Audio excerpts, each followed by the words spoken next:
Welcome to Plot Twist Radio, the show where creativity, storytelling, and the unpredictable path of the creative life all collide.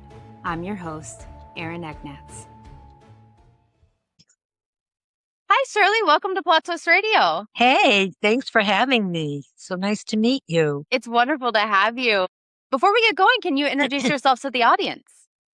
Okay, my name is Shirley Novak. I am a baby boomer, a real baby boomer, and I've had many professions, but my most recent profession is I have become a published author. And the book that I should be going to the publisher in about 3 weeks is a sequel to my second book, which is on human trafficking. Very important topic. I know, but it's weird because I'm really a nice person. I don't, but somehow or other, I get into so much trouble. I think I wrote you that, yes, I have been detained for being a terrorist twice. Once by the Secret Service, who thought I was going to blow up Colin Powell's plane. Yep. And another time by the TSA because they thought I had a bomb in my bag, and I didn't. It was medicine, but I went along with it because if I can get a good story out of something, I'm never, I know I didn't do anything wrong. And another time I had a mule sitting next to me on an airplane out of Houston, and he was carrying drugs in his stomach and the bags exploded and he jumped over the aisle into my lap. And you know what? I find this intriguing because if I can get a good story out of something, that's all that matters. I'm not going to end up in jail because I haven't done anything. It follows me. It sounds like I was just thinking, I don't know if I would travel with Shirley. I don't know. But if there's an adventure, if you wake up in the morning and you face the world with, wow, what can I find out about myself today? Or what's going to come my way today? Then you're living. You're not letting life pass you by. I've had many professions. I started out as a surgical assistant in research. We were the pioneers in fetal surgery, actually. And then I went on to teaching anatomy and physiology. And then I had my kids and I hired 2 interior designers to help me with my house. And they ended up hiring me. I went back to school and I got my degree in design. And I'm just retiring from a 42-year design firm business. Wow. So you're like the jack of all trades here. And when you said anatomy, physiology, I just had flashbacks to college because when I had to take that, man, that was a bear. Well, I actually taught the medical assisting program at a school here. Excuse me. Yeah, the pollen is killing me. Anyway, my students ranged in age from 18 to 50. Best job I ever had. Unbelievable. I loved it. I really loved it. But after I had my 3rd child, I stayed home. And then I went back to school. I took 9 years, 1 course a semester, and I got my degree in design. But by then I was already established, so I didn't want anyone to know I was just graduating. But yeah, I mean, you know what? You're never too old. I was 75 when I published my first book. Yeah. And now I'm on my 3rd. That is awesome. And you know what? You're so right about not being too old because I got my bachelor's and master's degree after I had my 3 children. And I felt a little weird, when I first went back because I was way older than the rest of the students, but it's so rewarding to do. It really is. You're never too old. I mean, my next profession, I tell everyone, I am going to study to be a pole dancer. There you go. A geriatric pole dancer. I love it. Add it to the repertoire. Why not? I'll probably die the first night, but that's a lot of work. I remember, like 20 years ago, everybody had to have a pole in their house, and I don't know where I was. I was at somebody's house, and they had one in the basement. I was like, I'm gonna try and swing on this thing really quick. It's really hard. It is hard. Yeah, I don't have that. I now have 2 fake shoulders, so there's no way I could hold on to that. Yeah, but it's a thought. Maybe when I'm reborn, that's where I'll be. But yeah, like my best advice to anybody, the only failure is in not trying. If you try something and you don't succeed, well, you haven't failed. You tried. No regrets. Should have, could have, would have. No, not in your vocabulary. So I think because I have that outlook, there's nothing I won't try. And there's nothing, well, as long as it's safe. Yeah. That's a good stipulation. Yeah. And as long as it doesn't hurt anybody else. Yes. But you got to get out there and you just got to try it and don't let life pass you by. So true. Absolutely. and you didn't. And now you're a writer. Was that something you always wanted to do, or is that something that kind of developed later in life? In the fourth grade, and this is going to be weird, but when I was in the fourth grade, my teacher gave us an assignment to write a poem about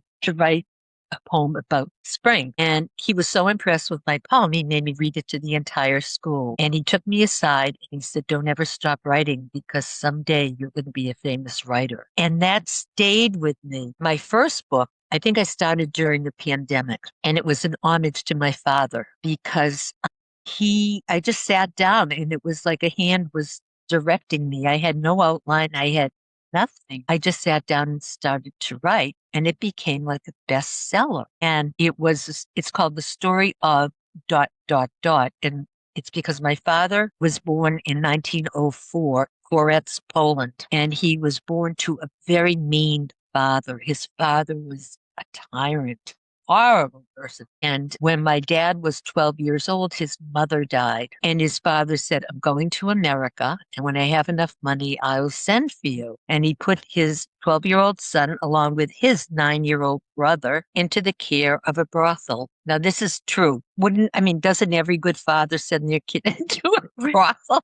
So while he was in the brothel, he was there for 3 years, and he was raped by a Polish soldier when he was 15 years old. When he was 16, he came over to this country. He had no knowledge of English whatsoever.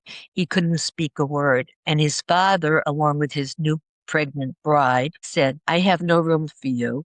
Go get a job. Yeah, amazing, huh? And he was a tyrant. So that part of my book is true. So then I had to make it fiction. So my father did become a very well-known furniture maker in Boston. And one day someone comes into his shop and he has a lot of furniture he wants restored. And when he spoke to my father's back, this is not true.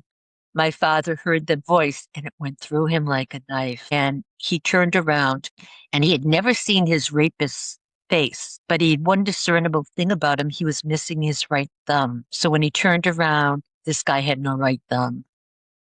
And he was from Koretz, Poland. And there goes the story. The fiction is from there. It's revenge, murder, mayhem, kidnapping, you name it. And it wasn't unreasonable to think that that could have happened because so many people came to Boston, New York, Chicago from Eastern Europe at the beginning of the 20th century. So it wasn't that strange that my father, to make up this story. And that's what I did. And I didn't want to self-publish. So I researched different kinds of publishing, and I found out about hybrid publishing, which is where you put some money down at first, but then they don't take, this particular publisher, they don't take a dime until you've made back your investment. And the investment was relatively small. So I must have printed like 50, 100 query letters. I only sent out one. Really? To this hybrid publisher, and they said, we'll look it over. We'll call you in a few weeks. And they called me in 3 days and they said, we'd like to publish you. That's how I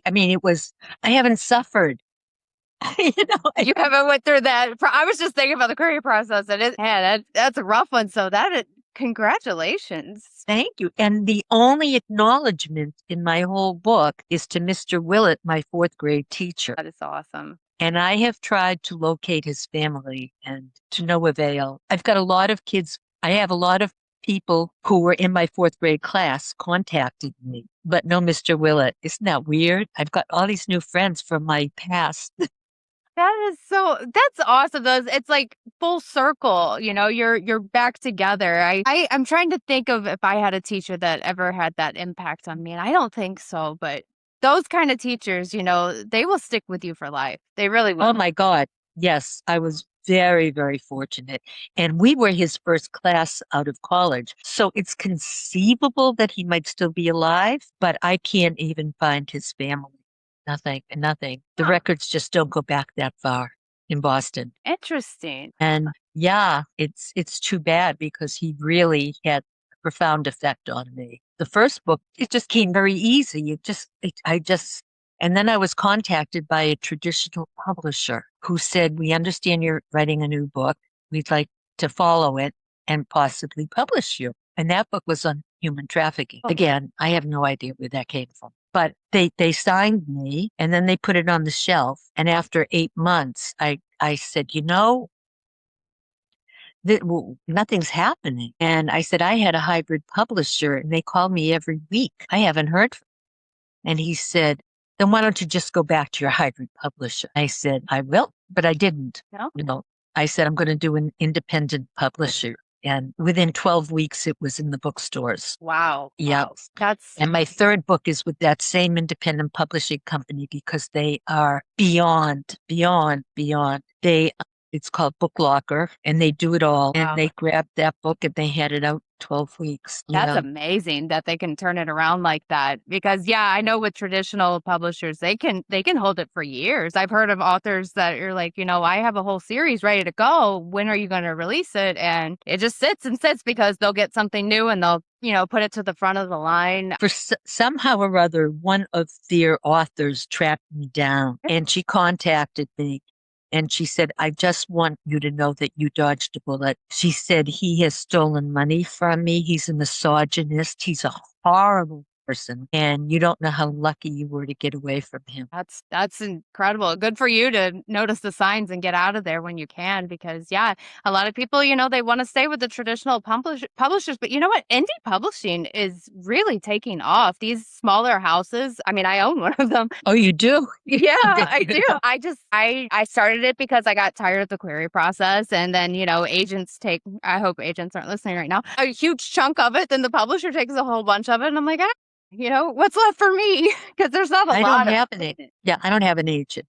Yeah. You have to put yourself out there. I do book clubs. I do signings. I'm on LinkedIn, Instagram, I'm on everything. And I've done my own marketing pretty much. And it's, if someone thinks they're going to write a book and get wealthy from it, you don't do it for that reason. Absolutely not. No, you do it for self-satisfaction and to just get your message out there. But Yeah. don't think you're going to write a book and suddenly you're going to be very wealthy. Yeah. No, it doesn't work that. I wish it did. I do, but you know what? It's rewarding though, as you said. It's so rewarding to get your work out there. I every time I hit send and publish, it's the greatest thing in the world. And I know. the feedback that you get from people saying, your story made me laugh, when I was going through a dark time or something. That's rewarding to me. And I think that's why I do it. I really do. Absolutely. And like I'm out there. I don't hold back. I don't have any stories that I won't tell or, I have no dark secrets. And even if I do, I don't care. Let it go. I'm out there and I've met the most wonderful people podcasting. And I will say my book, Stolen Lives, the Kindle version been at the top of Amazon for 8 months. Wow. It was way up there. And then now it's starting to drop just a little bit, but it's still like in the top 15%, but it was way up at the top for a long time. Congratulations. Can you tell the audience a little bit about that one? Let's keep that one up there. Okay, Stolen Lives is pure fiction. And people think that I wrote it because of Jeffrey Epstein. But the truth is that because that publisher kept it on his shelf for so long, it was before Jeffrey Epstein. When I wrote it, it didn't come out until June is exactly a year since it came out now. And by then, Jeffrey Epstein was starting to come around and you got that out fast. I said, no, I didn't. But it's on human trafficking. And it left with a cliffhanger. And so my latest book, which should be coming out this summer, is a sequel to that. So I'm just having trouble getting a title. That's the hardest part to me. I don't know why, but it's always the hardest part for me. I don't know what it is about titles because it's shit, after we write the whole manuscript, you would think, you know what, I got this in the bag. But for me, when it comes to titles, I always have to refer elsewhere to other people and be like, help me out a little. Yeah, no, I mean, my first book, the story of ... that just came to me and it made sense. The second book, Stolen Lives, again, it made sense. I think I have the title of this one. I'm just not 100% convinced, but I'm going great guns with it to get it completed by the end of the month and off to the publisher. I've already signed with them. So Good. Well, that's exciting. Yeah. Yeah. It's a whole new profession for me. I'm still doing design. I mean, I kept 2 clients, I said, I can't work with anyone that's going to aggravate me, but I have two clients that have been with me like for 25 years or more, and they're like family. Really? Well, good for you. You could tell that you love it. I could tell you love it, or like me, I'd be like, I'm done, I'm out. But if you love it, it's not so much a job. It is, but you enjoy doing it. Yeah, but sometimes you have clients that my chair hasn't come in yet. Like it's life or death. Where is my chair? Well, I'm not a trucker. I can only, do so much, but they get nuts. Oh yeah. And I said, you have to be a psychiatrist, a marriage counselor. You have to be a little of everything. Yeah, And I can imagine. so now only if it's fun. I could see that. Yeah. We're in a society now where it's instant gratification and anything else is just like people fly off the handle. I've noticed that a lot. Like we were on vacation last week and people were just snapping at each other. I'm like, we're on vacation, everyone. Just chill out. Where were you? Florida. It was hot. Oh, It was really hot. hot. It was hot. Or that was 2 weeks ago now. I don't even know. I'm losing track of time. 2 weeks ago. But either way, it was hot. It's hot down It's there. almost Labor Day, Yes. you know? That's probably why Once everybody. Memorial Day comes and goes, it's Labor Day. It just Yes. seems to fly by. It does. Yeah. I know my kids were like, oh my gosh, summer's already, almost over because they go back at the beginning of August now. It's crazy. In Chicago? Well, we're in Northwest Indiana, a suburb of I'm sorry, Chicago. you're in Indiana. Right. Yeah. But yeah, Chicago, they start September, but we're, 20 miles away and we start at the beginning of August. I don't know why. I don't And know you why. went when? When did they start their summer break? Right before Memorial Day. So I don't know. Okay. Yeah. I guess Our it's a big schools break. get out now in the next week. Really? So they're still in there. Well, I don't know which one I would prefer, honestly. How will They are 9, 13, and almost 15. So I got a lot of you look too hormones. young to have a 15-year-old. Thank you. I appreciate that. I appreciate that. So let's talk about your writing process because everyone's got one. I am a pantser. I don't know why. I wish I could be an organizer, but I'm not. How about you? I just sit down and write. Yep. I swear I don't have an outline. I don't know where I'm going. It's like where one chapter ends, I start to think about the next one. I know how I want the book to end, but I did something a little different with this third one. I broke it into like book one, book two, and book three. So I leave like one chapter kind of hanging. And then I started book two, which is just a continuation, but it's with different people. Same thing, but different people. And I'm almost done with that. And book three is about to begin. Okay. Do you find the sequels are harder to write? I mean, this is my third book. It's my first sequel. Okay. I knew where I was starting. I knew where I was going when I began it. And I like to make it plausible. Like there are so many young women that come to Hollywood and they think they're going to make it big. And, that talent agent is right there waiting for you at the bus stop, things like that. It's very easy to get into that world. Yes. And it's very frightening. It is. It is a scary. Oh my goodness. My daughter always tells me she wants to be an actress. And I was like, no, don't do it. If you do, go to New York and be on Broadway. Do not go to. Yeah, Broadway. Absolutely. Well, 15, I mean, that's a tough age. Yes. Yeah. Scary Do you age. drink a lot? Do you drink a lot? Yeah. We may have to. We have add a little more prosecco here, here and there, but to get through the teenage years, man, let me tell you, the teenage years, they're a riot. But Boys are easier. Boys are easier. yes, I have two. The caboose and the oldest are boys, and the girls right in the middle. So I don't know. Right Mc- now Mc- it's like they're all just at each other. well, it'll change. My daughter is my oldest, and then I had two boys. Okay, so you have the two boys and a girl too, just Yeah, switched yeah. around. My middle child is the easiest from day one. Yeah, and now they're all adults living their lives, and you're never not mom. Yeah, I thought they would take care of me at this point, but no. Yeah, it's really funny. My middle child has always said, I'm going to put you in the home, Mom. I'm going to get you a home. You're going to get in the home. And so one of his friends said to him one day, you know what? You're really a great son. And he said, why? And she said, because you're always promising to buy your mother a home. You know? And he said, not that kind of a home, a retirement home, like the nursing home. I bet her opinion changed after that. Yeah, I think so. But there's nothing he can't say to me or me to him. And it's a great relationship. From the day he was born, he's just no trouble. That's special. That's so wonderful. So Yeah. you said that you have the book that you're about to release and you're hoping for a summer release on that one, late summer? Yes, probably midsummer. The publisher is, depending on how much editing it needs and hopefully not too much. Yeah. I think, also here's another thing that people who are planning on writing books should know. Don't use ChatGPT. No. Don't, no AI, no AI. I told my publisher not to worry. I would never use AI to write. Yeah.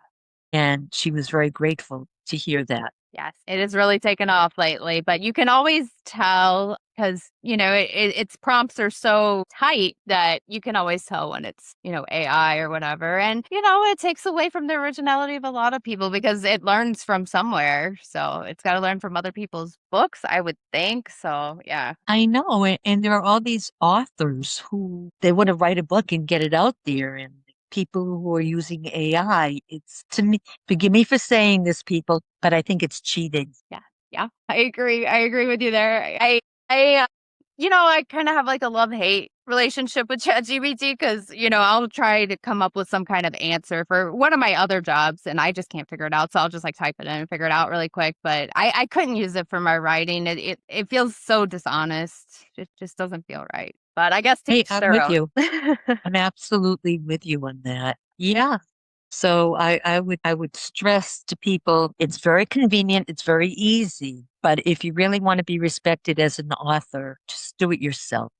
Grammarly is great. It helps you with your punctuation. In fact, my book, Stolen Lives, I only had, because I do all these book clubs, I only had one negative response to that book. And she was a retired English teacher. And she said, you end too many sentences with a preposition, and you shouldn't do that. That's not good English. Well, actually, it's very acceptable because the rules have changed. Yeah, because And language has evolved. that's right. And we speak ending sentences with prepositions. So why wouldn't you write that way?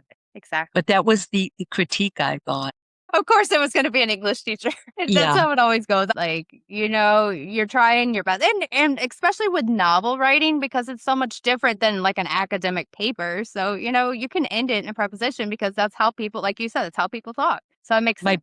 My brother is a retired history professor. He was dean of the history department at Miami University in Ohio. Oh, He's wow. written 14 books, and his last book came out, I think, last year on Obama. Really? And now he's stopped. He said, I'm not writing anymore. I'm just going to enjoy life. Well, And after 14. I know, but I always said to him, when are you going to write me the dirty novel? When are you going to write me the dirty novel? You write it. So I guess I did. There you go. You'll take care You of know, it. He'll pass the torch to you. I love that. So where can the audience find you? they can find me on Amazon. Absolutely. Oh, but if you put in the title of my book, let's say Stolen Lives, it has to be followed by Shirley B. Novak, Novack, because there are other books called Stolen Lives. They may go back 50 years, but they'll still pop up on Amazon, Instagram, LinkedIn, Facebook, definitely.